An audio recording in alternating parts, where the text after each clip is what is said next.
Vocês já viram aquele filme A Sociedade da Neve, da Netflix? Gente, que filmaço. É sobre aquele famoso acidente que teve nos anos 70 na Cordilheira dos Andes, onde caiu o avião e os sobreviventes tiveram que se alimentar dos cadáveres para poder sobreviver. Todo mundo já ouviu essa história pelo menos uma vez na vida. E sempre quando tem essas histórias, de tragédias, a gente se coloca no lugar das pessoas. A gente se pergunta: eu teria sobrevivido? O que eu faria no lugar deles? E é justamente aí que o filme começa, nos questionando. A gente tem uma visão aérea da Cordilheira dos Andes coberta de neve, e aparece um voice-over. O que acontece quando o mundo te abandona? Quando você se vê sem roupas e congelando. Quando você não tem comida e você está morrendo. A resposta está na montanha. E aí a gente conhece, os afortunados que foram nesse voo. Bom, eles ali eram todos meninos que eles faziam parte desse time de rugby do Uruguai e eles iam jogar no Chile, né? Então eles tinham um jogo lá e nesse avião não ia só o time, ia parente, irmã, mãe, primo, amigo, ia tudo. E entre esses convidados, né, está o Numa. O Numa, ele era amigo de alguns jogadores do time, né? Mas ele não queria ir. Não queria ir, eu não entendo de rugby, não gosto de rugby, mas os caras, não importa, né? A questão do rugby, a questão de você vai estar junto com a gente. Foi, convenceram. E é o Numa que ele vai narrar toda a história pra gente, a partir de agora. Aí eles estão lá no avião, né? Tá o Tintin tirando um monte de foto, estão eles brincando, conversando, não sei o quê. Aí chega o capitão do time, o Gaston, ele começa a explicar, né? Não, porque aqui quando a gente passa com o avião em cima da cordilheira, tem muita turbulência e não sei o que, começa a explicar pra eles. Segundos depois, o que que acontece? Um monte de turbulência. E o avião cai. E é uma cena tão bem feita, mas dá uma aflição, gente do céu. Dá uma cena que todos os bancos vão pra frente, assim, ó. Aí vai pescoço, vai braço, vai perna, vai tudo.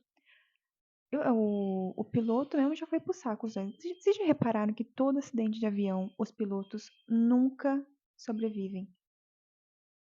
É uma falta de sorte inacreditável. Bom, tinha o Roberto, que ele estudava medicina, né? Então ele foi fazendo ali os primeiros socorros, né, nas pessoas. E naquela noite eles fizeram tipo uma parede assim de mala para cobrir, né, para não passar tanto frio, mas não teve jeito. Gente, 30 graus abaixo de zero. Morreu gente congelada. Bom, aí no dia seguinte teve esse cara chamado Marcelo que meio que começa a organizar todo mundo, né? Então assim, roupa vai pra cá, comida pra cá, né? O que eles acharam. Os feridos vão pra cá, os mortos vão pra lá. E eles vão encontrando os corpos, né? E esse é um filme pra homenagear, né? Então, assim, todos os corpos a gente vai vendo o nome e as idades deles, né? E é uma tristeza, gente. Era todo mundo muito novo, sabe? Na flor da idade. E aí tinha o Nando, né? Nando Parrado, guardem este nome. O Roberto, ele tava viajando, lá tava ele, a mãe e a irmã. E aí o Roberto chega e fala pros outros, ó, o Nando acho que não vai muito pra frente não. Errado estava ele, porque 3 dias depois, Nando Parrado acorda. É o seguinte, na hora que o avião caiu, o Nando, ele fraturou o crânio, ele ficou em coma. Até faz sentido, né, acharem que não ia dar certo. Mas o cara acordou. E naquele mesmo dia, o que que eles viram? O avião de resgate passando. Perfeito, tava todo mundo salvo, né? Errado, porque o avião não os viu. Cara, imagina a sensação de não é nem frustração, nem tem um nome pra isso. Mas é óbvio, né? Neve branca, avião branco, nunca que iam achar. E aí os dias se passam, né? E a comida acaba. Aí que ferrou. Tem uma cena que um dos primos Strauss, eles eram em 4, né? Só que um faleceu na queda, ficaram 3. Um deles chega pro Roberto e fala, Roberto, o Nando tá com uns papos estranhos aí. Aí o Roberto, como assim? Aí ele, não, porque o Nando tá falando que não vai morrer de fome, que se bobear vai comer o cadáver, não sei o quê. E o Roberto fica tipo, isso pode ser uma boa ideia. E aí o grupo se divide, porque metade já tinha aceitado que ia ter que fazer aquilo mesmo, que senão eles iam morrer de fome. A outra metade estava basicamente com medo de ir pro inferno se fizessem isso. A gente tem que lembrar que eles eram muito católicos, então eles ficaram tipo, e aí, né? Deus vai perdoar a gente se a gente fizer isso? Mas eles falaram, cara, ó, Deus não tem nada a ver com isso, entendeu? É o seguinte, se a gente quer sobreviver, quer ser resgatado, a gente tem que comer e ponto final. E aí, enfim, quem já tinha aceitado que ia ter que fazer isso, foi lá e começou. Aí passaram alguns dias, eles tinham achado um rádio, né? Então eles conseguiram fazer funcionar.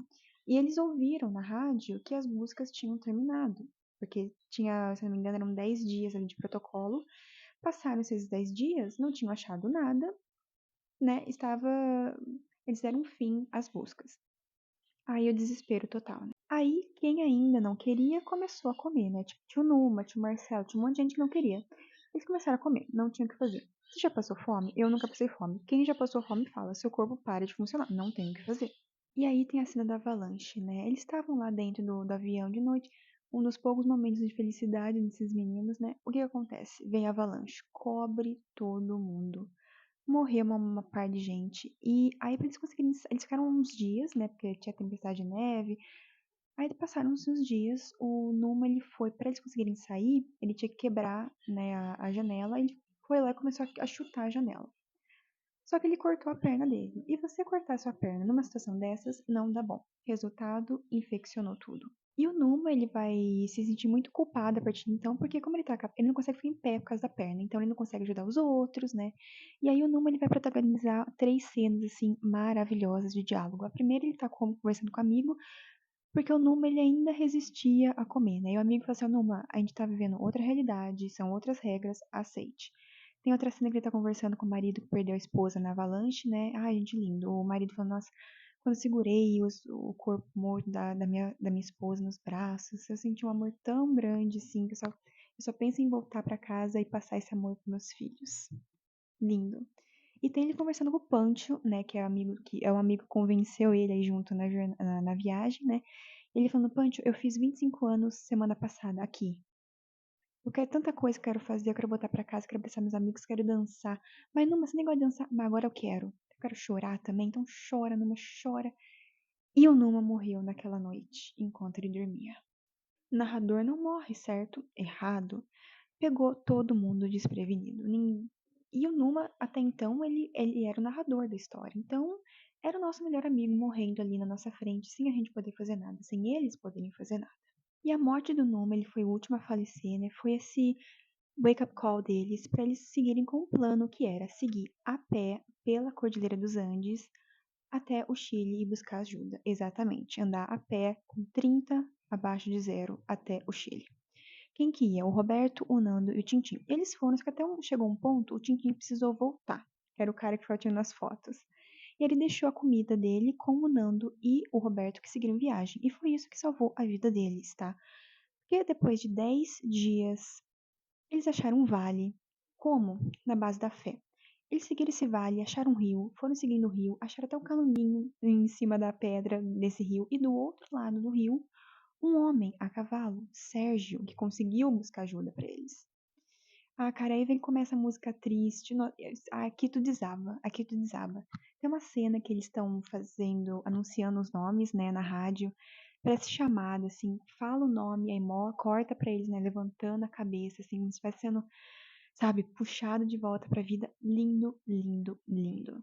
Mais do que um tributo a todos que infelizmente faleceram nesse acidente, esse filme ele é uma homenagem à vida, aos milagres que o ser humano consegue alcançar. A Sociedade da Neve tá na Netflix, vai lá assistir agora.